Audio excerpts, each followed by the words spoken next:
Welcome to Phil Wilson Chats with Celebrities. And here's your host, Phil Wilson.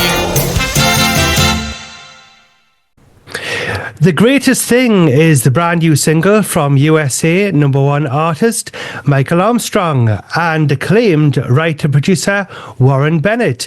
It also features a cast of some of the UK's finest musicians under the pseudonym of One and One, or 1+1. The song is it's a celebration and a collaboration of love and is certain to be one of the most uplifting and catchy tracks you'll hear in 2025. Following Michael's huge success in the USA in 2021, resulting in a #1 on the US Indie Music Singles Chart and number 15 on the Top 40 chart, both for 4 weeks, The Greatest Thing already appears to be following in similar trajectory, as Mike has just received the great news that has been picked up by radio in the States. Mike and his superb band of top-notch musicians are planning further live dates for 2025, and his forthcoming Best Of album, titled 10, will be released later in the year, and hopefully Dudley Moore isn't appearing there as well, for those older listeners out there who remembers the film. Now, Mike joins me now. Welcome along to the show. Thank you very much for having me, Phil. Thank you.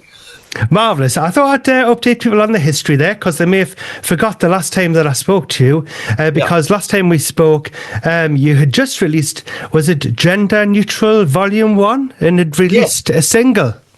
That's right, yeah. I had an EP out. It was a 5-track EP called Gender Neutral Volume 1, which was kind of a play on what the subject matter, if you like, of the songs were, which basically they were all cover versions, something I'd never done before.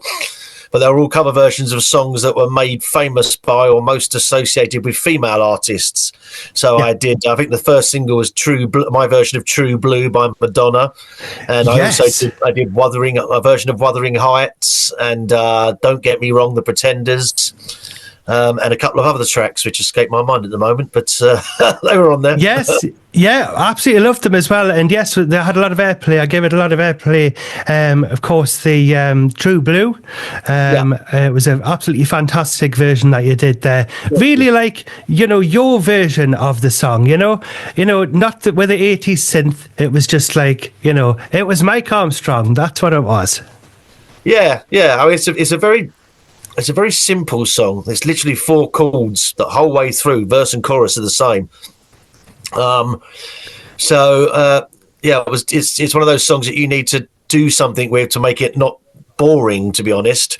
So I tried to kind of funk it up a bit and get it moving a bit. But as you say, without those very dated 80s sound, which you hear those 80s tracks on the radio and you know which decade they're from straight away, don't you? Definitely. Yes, the boo boo all the electric drums and things like that. Yes, I love it. Now, what have you been up to since Gender Neutral Volume 1 and releasing those singles? Well, I've been, I don't know, I didn't do too much. I say I didn't do too much last year. I didn't release anything last year. I kind of took a little bit of back seat. In 2023, when I was finishing Gender Neutral, I wasn't very well. I was diagnosed with cancer. I had cancer in my kidney.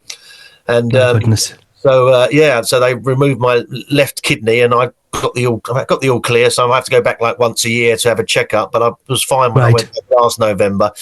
But I think I kind of subconsciously maybe took a back seat in 2024 because I have probably spent the last 10 years where you're interviewing me now is my studio in my house, and I spend yes, it looks lovely. Yeah, I spend all my every waking hour in here, really, and I've got 3 children and a wife, and I think perhaps the when you're faced with your own mortality, as I was, you realise that there are some more important things than just working yourself to an early grave. So I think I kind of took some time off to spend and do some things with those guys. But it didn't take me long to get back. I'm back in here now. And Yes. of course, we recorded the song "The Greatest Thing," which was co-written with Warren Bennett, as you mentioned.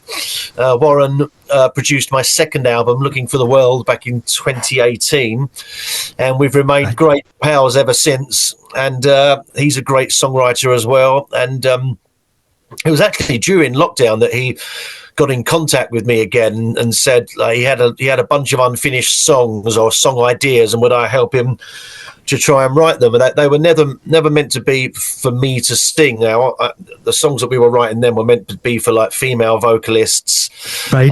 or boy bands, things like that. Just like a pop, just writing pop songs for other people. Yeah. And he sent me about 5 or 6, which I worked on and sent back to him. We were both really pleased with the results. And he's then said to me, "I've got a few more I can send you if you've got time." And I said, "Yeah, it's lockdown, everyone's got time." That's right, lots of time. Yeah, so he sent me about another 60 songs, 60 songs. Wow, that would keep you busy. I thought you meant 5 or 6, but no, he sent me a whole bunch of songs. So across the whole of lockdown, about the course of a year, the whole of 2020, I worked on these songs with Warren, going back and forth, and we ended up with a catalogue of like 70 odd songs. And The Greatest Thing is actually one of them, one of the songs that we wrote during that period. And when I wrote it, I kind of earmarked it for myself, I must be honest. Even though we were writing for other people, I thought this is a cool song, and I thought I could sing it well. Yeah. And so we were chatting this time last year, maybe spring last year, and we said, we must do something with those songs we wrote. And I said, well, why don't we do a version of The Greatest Thing, and I'll sing it. Yeah. And that's what we did, and it's and now it's finally been released, and it's been getting a great reaction. Yeah. Yes, and we're gonna. It is a very, very catchy song. It is an earworm, definitely, and we're going to talk about, of course, Warren a little bit later on. Now, going back in time, you've worked with some of the best in the music business and collaborated and worked alongside artists such as Paul McCartney, Cliff Richard, Mark Knopfler, Glenn Fry, also Krista Berg, Russell Watson. Oh, he goes in the mix, doesn't he? There he's an odd one in the mix there. Hank Marvin, Michael Ball, there's another one. Alan Clark, who we know very well, fantastic fellow, and the lovely Susie Quattro, Graham Nash, Marty, and Kim Wilde, and countless others. Now, you may have been asked this question before, but maybe not, and we're going to get into trouble. Out of the list, who would you say was the most fun working with, and were there any that were a bit prickly? Ooh, I'm not sure I can answer the second question due to my work commitments. But, exactly. I thought I would push it there. Yeah, I mean, I'd say Susie Quattro is fabulous. She's a good pal of mine, and I always have a lot of fun whenever I'm with Susie. She's a real live wire. And, she's smashing. So yeah, Susie jumps out. But I mean, they're all great guys. Meeting, Paul McCartney is my hero. It has been since I was a little kid, and the reason I wanted to write songs and play the guitar and play the piano. So to get to spend time with Paul McCartney and hang out with him was incredible, and an incredibly humble, normal man, which is unbelievable considering what he's done and what he represents, and everything to so many people. So to get a chance to meet and work with him is just beyond anything I could ever have imagined would happen. So that was fabulous. So but they're all really. I mean, Cliff again, one of the nicest guys you'll ever meet. And a lot of fun to be around. And a fabulous singer. Obviously people know he's a fantastic singer. He wouldn't have had all these incredible decades of success. Yeah, but I've sat in a room with him, just sitting there playing the guitar while he sings. Just us, and he's got a voice like velvet. It's incredible. So I've been very, very lucky to work with many of my heroes. So it's been good fun. Yeah, you've been very, very privileged there as well. And by the way, going back on Cliff Richard, have you heard his album which he released? And I've got a vinyl copy of it, and it was with strings. And I don't think it was publicised enough, that, but it's a beautiful album. So listeners and Mike, you'll have to check that album out, because a lot of these songs have been stripped back, and I couldn't believe it that I only paid £5 for it. And I was thinking, this is through one of those very famous online stores. But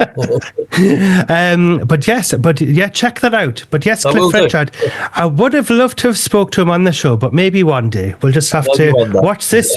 We'll just have to watch this space, Mike. Yeah. Fabulous.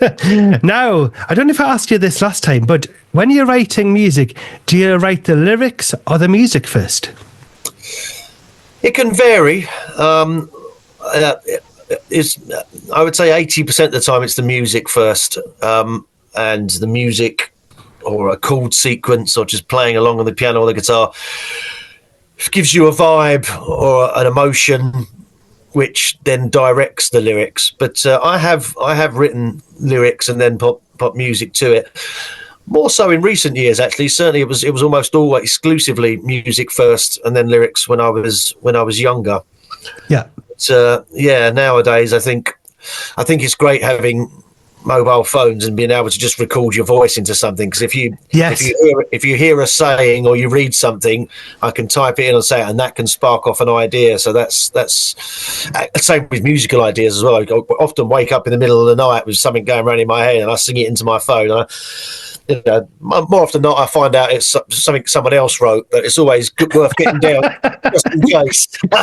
That's right. One to send to the lawyers there. Has this been released before? Do you remember the song Kaylee by Marillion from the 80s? Yes, I love that song. Kaylee. Yeah, I love that song. Yeah. I remember being I'd not long been writing songs or seriously writing songs. I was probably about 17 or 18. And I wrote Kaylee. Yeah, different words, but I wrote it, and I thought, this is the best song I've ever written. Do you know what I mean? It was dun dun dun dun dun dun. Yeah. And I didn't realise, and it was. I know 3 weeks later or so, once I finished the song, I thought, this is not my song. No wonder it's so good. I'd actually rewritten Kaylee, but with different lyrics. I wish I'd kept it. I wonder what lyrics I wrote. But so it does happen, yeah.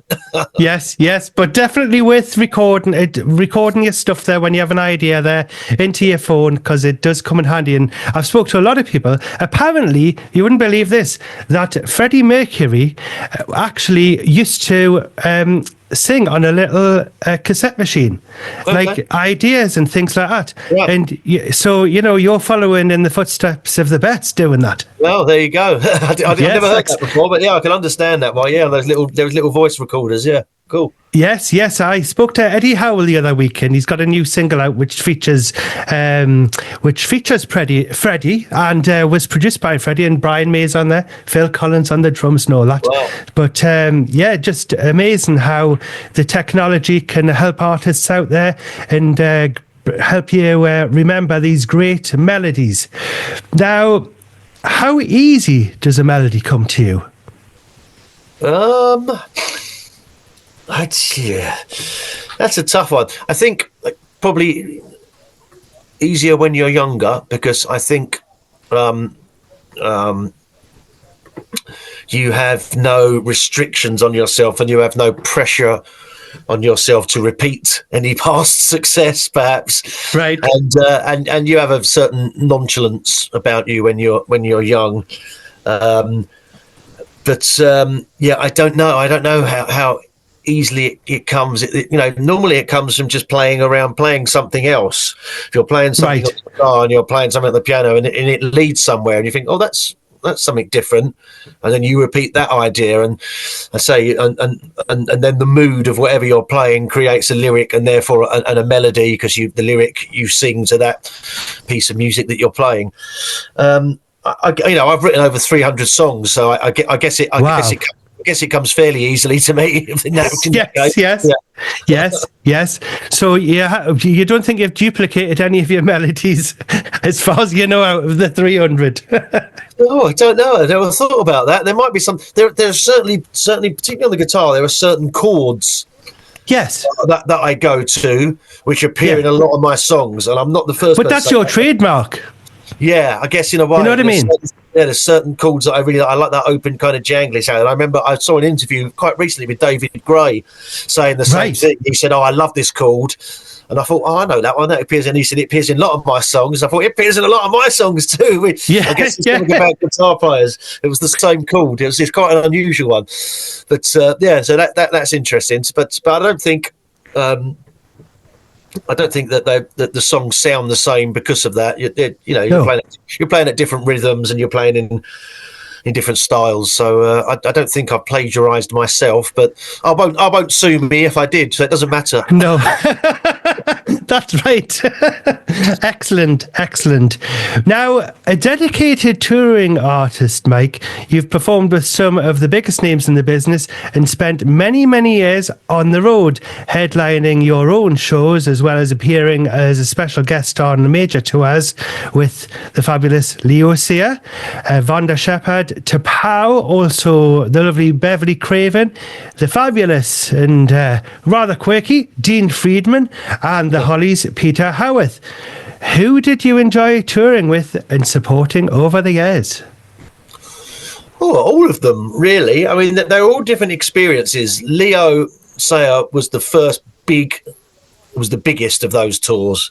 Yeah. And it was the first big tour that I'd done, and my first album had just come out. And that was all over the country. It was I think it was 36 dates in 30 days. Amazing. So it was incredible, traveling all over the country, and it was hard work, but it was a great experience and good fun. Tapao was cool because I was also in the band Tapao. I did a deal with Carol Decker, the lead singer, and because I was representing her at the time, and I said, if I go on tour with you, I'll be in your band to save you, some money kind of thing, but I'll be supporting as well. So I played percussion and did backing vocals in Tapao. So I would go on stage, play half an hour of my own set, playing guitar and piano. Yeah. I'd run off stage, change my shirt, and come back on as a member of Tapao. Amazing. So that was great. That was great fun. That kept me busy. Dean Friedman is a brilliant songwriter. And a lovely fella, so that was fantastic. Beverly is a mate, Vonda Shepherd, great. Peter Howarth, the lead singer of the Hollies. We did about 5 acoustic tours together. It was before my first album came out, and then maybe slightly after as well. And he really helped me get an audience because Peter has a great audience. Peter not only has been the lead singer of the Hollies for 25 years, he was also Cliff Richard's backing singer for about 50 years during the real heyday of the 70s. Right. And he played Roy Orbison in the West End story of Roy Orbison. So amazing. Incredible guitar player. And because of that, he had a real great fan base. And I was able to infiltrate, if you like, that fan base by touring with him. And I would go on stage first. He would join me and sing some duets, and then when he went on stage, I would join him again and play piano, play keyboards for him. Yeah. So that ingratiated me into his crowd and started me off with a fan base, which enabled me to make the first album and sell some records. And do you have any funny stories you can share with us about being on tour with these stars? I bet you there's a few. I'm sure there's some that's radio friendly. There's on the Tapao tour, I can't remember what the song was called. There's actually a clip on YouTube, and one of the vocal line is "I'm a woman now." Carol sings "I'm a woman now," and I was singing the backing vocal, so I go "I'm a woman now" at the same time. Right. On the last night of the tour, they all stopped at that point, so the only thing the crowd heard was me giving it "I'm a woman now" like that. They all fell about laughing and then started the song again, and they all set me up and they filmed it, so it's on YouTube. So it's just check it out. Excellent. I'll have to have a look for that one. That's amazing. Yeah, they really got me on that one, so that was really funny. God, Jesus, I can't. What goes on tour stays on tour, they say. Do you know what I mean? So I'm trying to think of anything I can tell you. That's right. We don't want the liars. Now, you've released 4 albums and an EP and countless singles. Which album out of all of them is your favourite, and which is your favourite song out of them all? And like that you hold closest to your heart, Mike. I'm not sure I have a favourite album because they all have they all mean something to me. They all represent a period of time when I was writing the songs, and a period of time when I was recording them, and a period of time when I was releasing them. I guess my last, not the EP, the album before that, Ohio, which had the American #1 on it, I guess that's probably my most popular. And there's a song on that called Matters of Heart, which was the first single to come off of that album, and that's probably I think that's one of the best songs I've written. It's very close to me. And the video is from this song is about my mum and dad, and the video says for my mum and dad who are still with us. Right. And yeah, they've been very great parents. They've been amazing to me, and still are very encouraging. Yeah, I figured I owed them a song, and that song just it's musically and lyrically kind of makes your hair stand up on end. So that one's pretty special. Yeah. Yes, your parents there encapsulated in a song forever, which is absolutely beautiful. Yes, absolutely beautiful that is.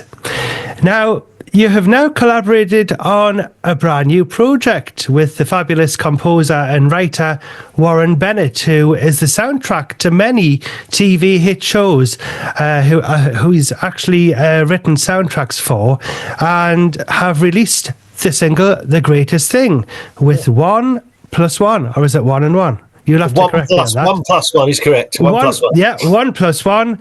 And it's also featured very seasoned musicians. Now, please, can you tell us all who are in 1+1? Well, I'm doing the singing in the backing vocals. Warren played a lot of the keyboards and co-wrote it with me. And as you say, Warren was part of Warren's father, Brian, was the drummer for the Shadows, Cliff and the Shadows. Wow, amazing. So and Warren toured with them as part of the Shadows and Cliff's backing band for about 20 years, I think. So he's got a great pedigree there, but he's also a fabulous kind of composer of TV music, like you said, and he's written just about everything. I think the two major shows were New Tricks and London's Burning. Yes. For that. And the musicians is an interesting one because I got a dog. My dog Shelby, who's around here somewhere, right. And I take him to the park every morning and every evening. And if people who walk the dogs will know that you get to meet other dog walkers. It's a very friendly thing, a neighbourly thing. And so you get chatting to people. And for about a year, I've been chatting to this guy called Phil, who had a dog, and typical men, we never asked each other what we did for a living. We just moaned about the weather and talked about our dogs and complained about the government. Yes, the usual. Yeah. And after about a year, he'd seen something, and he said to me, "Are you the Michael Armstrong, the singer, the guy who had that #1 in America?" And I said, "Oh yeah, that's me." And he said, "Oh, I'm a bass player." I said, "Oh, okay, cool." I said, "But do anything interesting?" And he said, "Yeah, I play all the West End shows. I play with Lionel Richie. I used to play with the Bee Gees." And it turns out this guy who's like one of the most sought after bass players in the country, I've been walking my dog with for a year, in the same business as me, and lives literally 3 minutes up the road.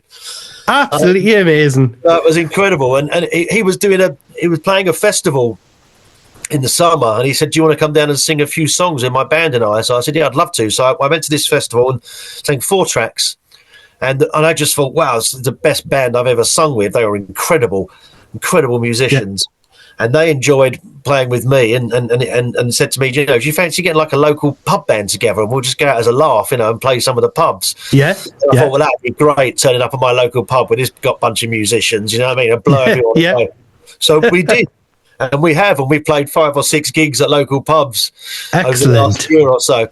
And then, last summer, when we were recording this song, I said to Warren, "I've got just the people to record this." So I spoke to the guys and said, "Do you want to help me out?" And they all agreed to. So you've got Phil, this incredible bass player, playing the bass. You've got a guy called Jack Pollitt playing the drums, who plays with Ed Sheeran.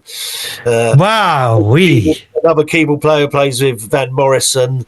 Amazing. Saxophone player with Tom Jones and Shirley Bassey. It's the very best of the UK's kind of session musicians, and they've all come together on this track, and you can tell because they Definitely really rock it. Yeah, definitely. It does sound absolutely amazing. And the single, which listeners may not know, has the most wonderful animated video to go with it. Who was responsible for the video, as tells the story of the song amazingly? Yeah, I made the video. That was me. Wow. I've made a lot of my videos in the past. It was interesting because this we actually finished this song last summer, and I was hoping it was going to come out in the summer, but I needed to make a video for it, and I wanted it to be a band video because I had all these amazing musicians. I thought, let's just get the band grooving in a really cool location. Yes. And we'll do that. But because they're all so busy, we just couldn't find a time when everyone could get together. And it got to December last year, and I'd already set the release date for the 10th of January for this song. Right. So I thought, well, I've got to make a video because I'm running out of time now. So I thought, well, what can I do? I don't just want a video of me standing there singing. I've done that in the past. Yeah. So I thought, well, I'll look into AI because I'd seen a lot of AI advertisements and things coming up on my social media feeds and stuff like that. Yes, it's everywhere now, yeah. So I looked into it and I downloaded a couple of programs on my computer here behind me. Yeah. And I learned how to make an AI video. And wow. And I put the ideas together and decided to make it an animated video. If people will see it's like a cartoon. Yes. And, as I was going through it, the ideas, the idea of the story of the video sort of came to me. And so I was able to, it's all about the editing, really. You can get the AI stuff. You've got to edit it into the right place and make it work with the lyrics. So I did that. It was great fun, and it's had a really great reaction. People love the video as much as they did the song, actually. It is lovely. It's like something which has been, it's took like over a year to do, like the animators, it might take 2 years for them to do back then, or even now might take a year to do, but it does look absolutely amazing. And has it only took you just a couple of months to do there? It took me about a week. Wow, that is absolutely amazing. It honestly looks like it's been done by one of the top cartoon places, Disney or whoever. Just looks absolutely amazing. But everyone, check it out there. Yeah, Warren did say to me, it looks like a Disney film waiting to be made or something. It does. It actually looks better than the frog chorus, but we'll not say that. And that'll have probably took 4 years to make. Probably did, yeah. Because that'll have been pen and ink, you see. Yeah, definitely. Excellent. I'm sure Paul McCartney will like that comment. Yeah. Now, I know the single's going to be a hit with all ages, and especially the video, and the song is definitely an earworm. Do you have any future projects that you can tell us about that's coming up? Yeah, 2025 is going to be a busy year, one that I'm really looking forward to. I had 2025 signals 10 years since my debut album came out. Right. And so I wanted to mark that in some way. So I'm putting together a kind of retrospective. I'd like to say greatest hits, but that might be exaggerating a little. A retrospective kind of with different versions of the songs that are on albums, some album tracks, some rarities which haven't been released, and just putting them all out under the banner of 10 to mark 10 years, putting it out on a CD and on digital, just to kind of signal the 10 years and to show to myself that I didn't waste the last decade. I actually did do something. Yes. Productive. Yes. So there's that. The 1+1 idea, as I said to you, the original idea was for female vocalists or for other vocalists to sing these songs. Right. So Warren and I would very much like to, off the back of this single, hopefully entice some female vocalists. I don't know, Beverly Knight, Sophie Ellis-Bextor. Wow, that would be great. Yeah, to come and sing, be a 1+1 featuring this artist. Because we think the songs are good enough, and if we can get a modicum of success with this track, then that will entice those. So that's the 1+1 idea. And at the same time, I'm also working on a new material and a new album for myself after the kind of retrospective version, maybe this time next year. So yeah, lots to do. Lots to do. And have you got a tour coming up at all? I'm hoping to do so. I mean, I've got this incredible band, so it'd be crazy not to. So I haven't put any dates in the diary yet, but I think certainly with this retrospective, this 10 album coming out late spring, early summer, that we'll do some dates then. So the best place to look is my website, which is michaelarmstrongmusic.co.uk. Now, with the 10 album, are you putting any live tracks in there? Because I'll tell you what would be lovely. Each Other's Eyes, which is my favourite of yours, Mike, because that video had, that was a live performance which was in front of hundreds of millions of people. So that would be a big hit on the album if you can get that put on as a bonus track. Well, I'm certainly going to put that track on there, probably the album version, because that was the one that went to number one in America, and I'd be crazy stupid not to put that on there because it is my greatest hit. So that would go on there. But yeah, no, I was very fortunate after that went to number one in America to perform it at the London New Year's Day parade, which did have a viewing audience of 500 million, I was told. My God, yes. So, yeah, that was nerve-wracking.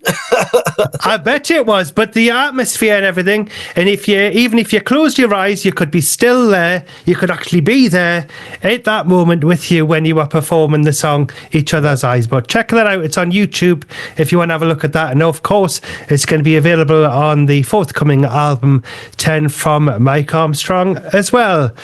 Well, you're not going to believe this, Mike. We've run out of time. Would you believe it? Unbelievable. Yeah, time flies when you're having fun. So it just leaves me to say thank you so much, Mike, for joining me on the show. And would you like to come on the show again, or have I frightened you away? No, I'd love to. I should be back on here like a shot when the new album comes out, Phil. Excellent. We'll look forward to it.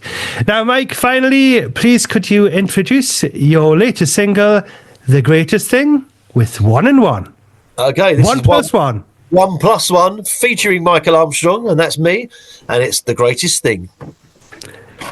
Mike, thank you so much for joining me, and all the best, and we'll catch up with you again soon. Take care. Thanks, Phil. See you soon. Bye now.